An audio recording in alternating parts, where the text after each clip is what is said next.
Welcome back to another edition of the Pagcast. I'm your host, Michael Pagani, joined alongside Henderson Silver Knights goalie Isaiah Saville. Isaiah, welcome to the Pagcast. Thank you again for coming on. Thanks for having me. How have things been going for you recently? Oh, very well. It's been a crazy few weeks. Getting out of Omaha and coming to Vegas, and it's been really exciting. I've been starting to fit in a little bit more, getting more comfortable living in the hotel right now. So it's definitely been a crazy couple of weeks, but I'm enjoying it a lot. Well, you must be accustomed to living out of suitcases then, since you were kind of forced into action there with Henderson so far. Yeah, it's been it was kind of unexpected a little bit just to get going right away, but it's been good. I've definitely adapted and definitely more comfortable, like I said, since I've gotten here. How has it been back in the arena with fans this season, since that has kind of like brought a normalcy back into your life? You know, I know up here in Canada, we have no restrictions anymore, which is really nice. Obviously down in the States, it's a lot different. So what's the arena situation like? It must be really nice having fans back. Yeah, for sure. Especially in college, which love the support that we got in Omaha. It was such an incredible atmosphere to be able to play in front of the Omaha community. And even here, coming here, it's been exceptional. We moved into a new rink, the Dollar Loan Center, and it's been incredible. It's the fans are amazing here. It's a hockey city now too, so it's really cool to see how the game's grown here and how much support we get. When sports were postponed during March of 2020, what did you do with your time? Because that would have been an extended off season for you. Yeah, I think that was when, if I'm correct, I think we just we were about to go into our conference playoffs for college, and then those got canceled while we got to Denver, and then we ended up the next morning, had to bus home the next morning as the season got officially canceled, which we kind of expected, but we went anyways. But yeah, it wasn't quite sure what I was going to do. I went back up to Alaska, Anchorage, my hometown. So I was planning on only spending a couple weeks back up there and then heading back to Omaha. But then, as you know, everything shut down. So I ended up staying up there for, it was like 2.5 months or something. So didn't have a ton of clothes up there, but luckily my mom was there to help me with the laundry. Yeah, exactly. We always love those hockey moms, right? Oh yeah. They're always there. They're always great for support. Growing up, was there a player who you wanted to model your game after? I grew up a lot watching like Carey Price.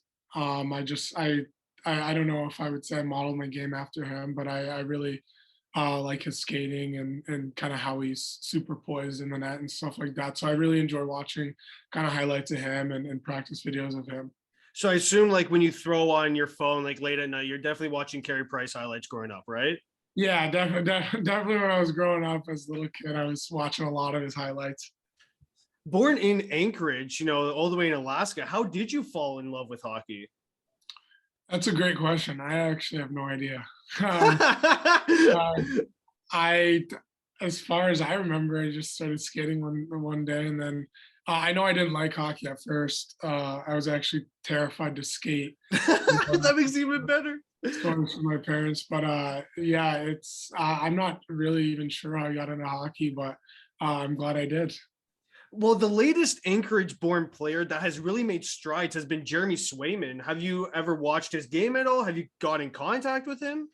Yeah, for sure. I'm buddies with Sway. He's a great guy, and definitely someone I look up to as a role model, and he's definitely helped me throughout a little bit of my career. He's obviously done super well in the NHL, and he's taken the steps that he's needed to take to kind of improve his game, and a lot of credit to him, as he's a great goalie and a great guy. And so I've skated with him a few times during summer skates and stuff. We used to work out at the same gym. So yeah, I've been in contact kind of on a buddy basis, or checking in on each other and stuff like that. Yeah, he's been such a stud for Boston there this season. It's been a lot, fun for me to follow along with these guys that aren't really born in natural cities, right? You guys aren't born in New York, where it's kind of like ingrained that hockey is going to be something popular there, right? You guys are born in Alaska, which is really cool. Yeah, exactly.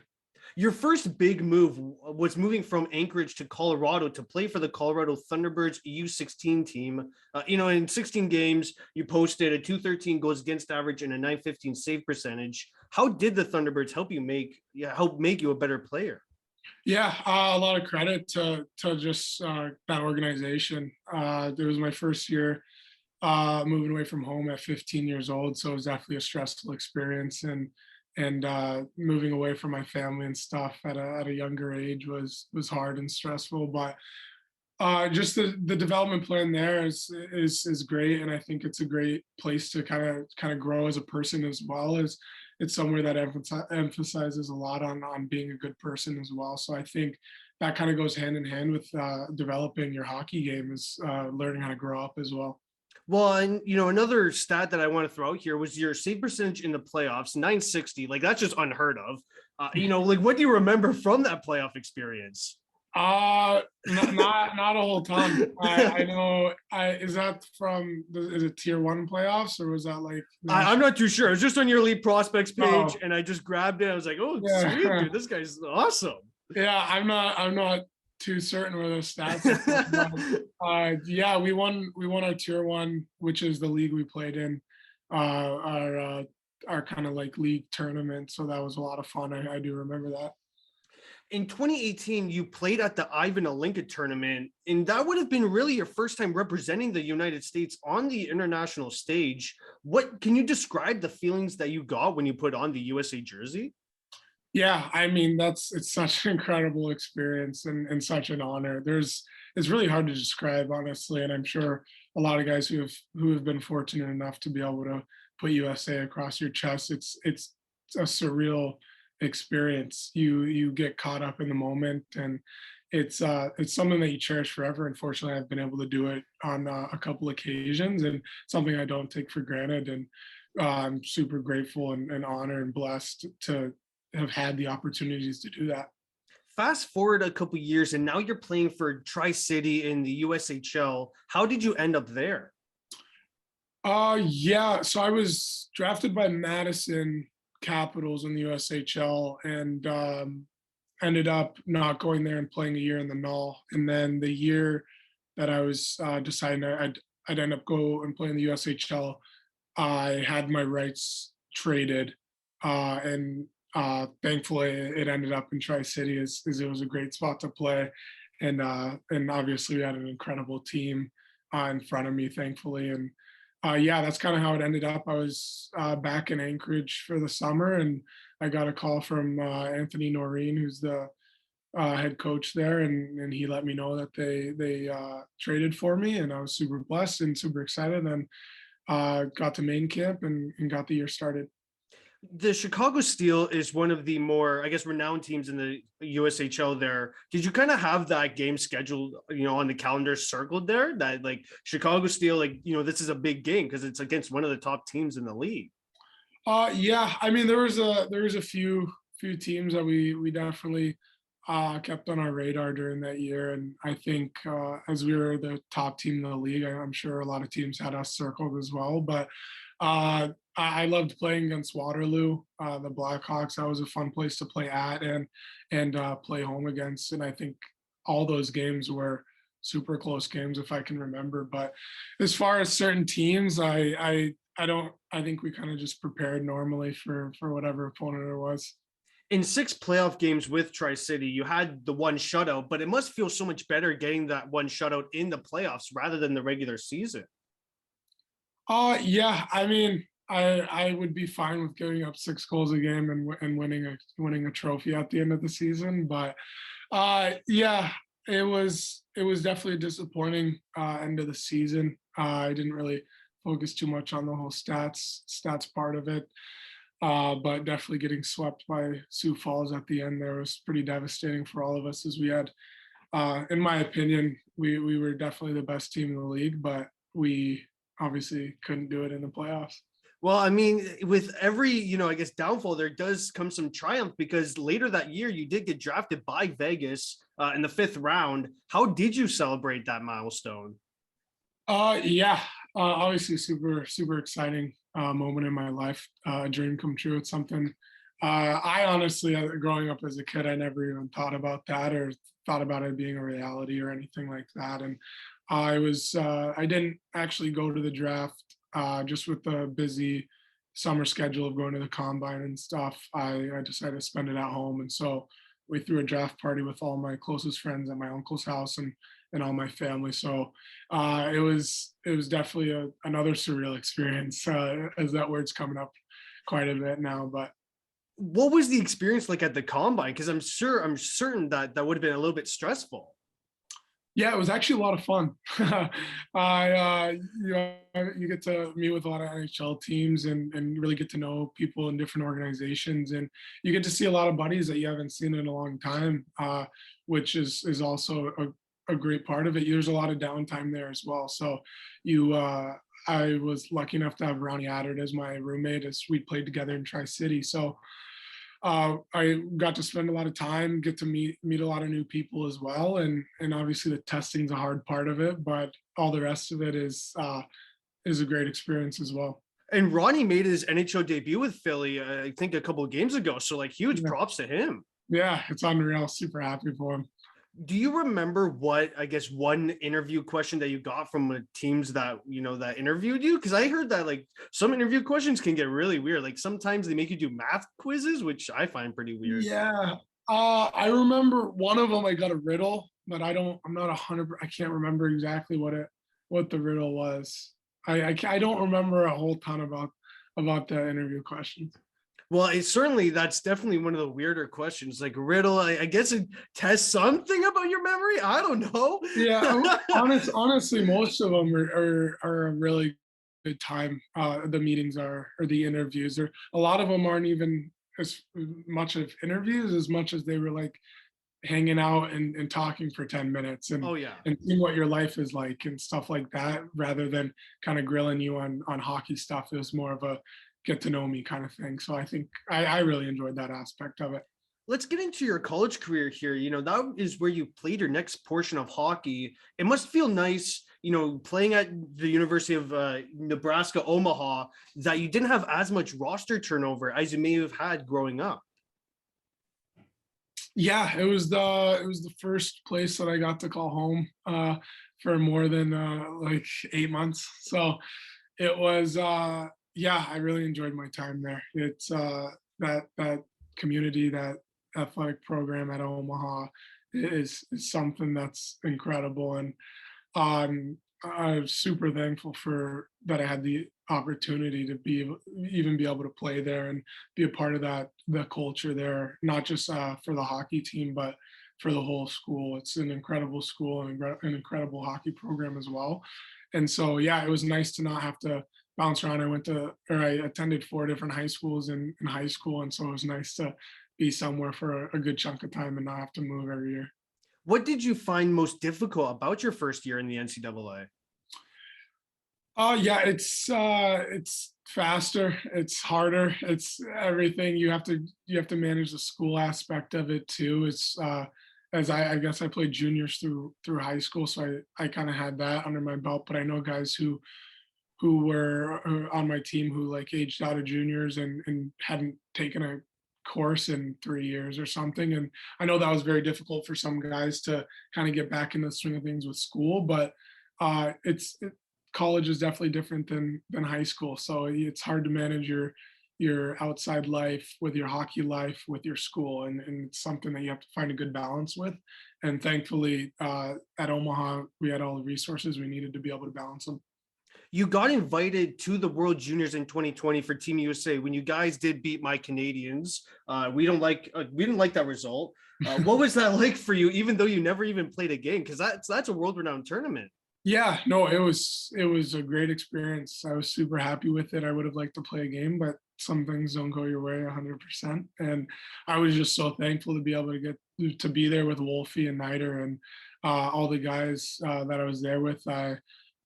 Another opportunity to get to see a lot of friends again that you might not be able to see for years or months at a time. So yeah, it was an unbelievable experience going overseas over there and getting to represent my country another time, and another surreal experiences we'll bring up again. So yeah, it's something that I'm really happy I've gotten to do in my life.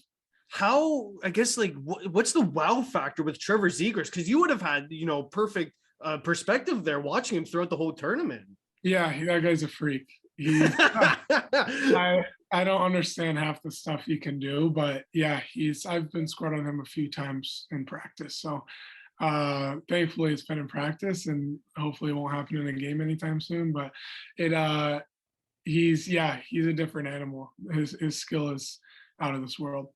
Even so, getting back onto, even though you didn't really play a game, you're still within the meetings, you're still heavily involved with the team. Going into the gold medal game, what was the game plan there for USA?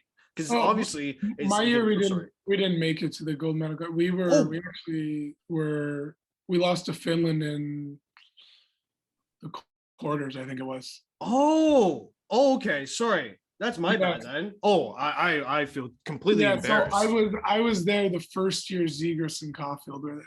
Okay. I'm so sorry. I feel like completely embarrassed.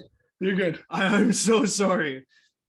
Well, I guess my next question there that I have written down is, getting it with your final year at Omaha, you had, 252 goals against average, 907 save percentage, 16-14 and always your record, but you play against some of the guys who eventually signed AHL and even NHL deals this season. What's that like for you? Yeah, I mean, I will stand by my opinion always that the NCHC is one of, if not the best conference in college hockey.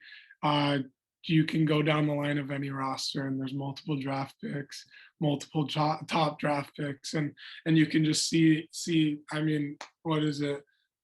5 out of the last 6 national championships or something. I think so. It's getting up there. An NCHC team, and that just shows how talented that conference is, and what a great conference it is. And you got to remember that when you're playing games, is that every player in that conference is really, really good. So yeah, great conference. I'm glad I got to play in that conference. I wouldn't have changed that, and it's a lot of fun. Well, let's get into your Henderson Silver Knights. Huge accomplishment there. What was it like for you to receive a call and sign a contract with them? Yeah, it was really cool. It's when I found out that I would be offered an entry-level deal, I was super excited and super pumped to be able to kind of make that decision. And definitely a stressful kind of week to kind of finalize everything and figure out what the right route was for me and stuff like that. But as far as right now, I'm really happy with the decision and happy where I am right now. It's been a great experience so far. How have you adjusted to the AHL compared to what you saw in the NCAA? Yeah, it's definitely a different game. It's guys are bigger and stronger. You're playing against some guys who are 30, and it's definitely a different experience. It was really eye-opening for me. But as the gameplay is definitely it's a little bit different. You don't have those some guys are kind of weaving in and out, and then they kind of get rocked. Like it's a physical man's game now. The news that came out today as we're recording this on April 12th was that Brendan Brasson signed his ATO with the team there. How excited are you to have him? Yeah, unreal. He's a great guy. I've talked to him a little bit since he's gotten here, as we're both kind of newer guys here, and he practiced today for his first skate, so that was really cool. And then exceptional player, obviously. He's a great talent, and we're extremely happy to have him, and I'm super excited to get closer with him. So we mentioned this a little bit off camera here, talking about Stockton, your schedule 3 times in a row. I know you have experience playing the same team in college 2 times in a row, but what are your thoughts on playing Stockton 3 times in a row? Yeah, I mean, we just did that with Bakersfield as well. Pretty much the same situation, a Wednesday, Friday, Saturday.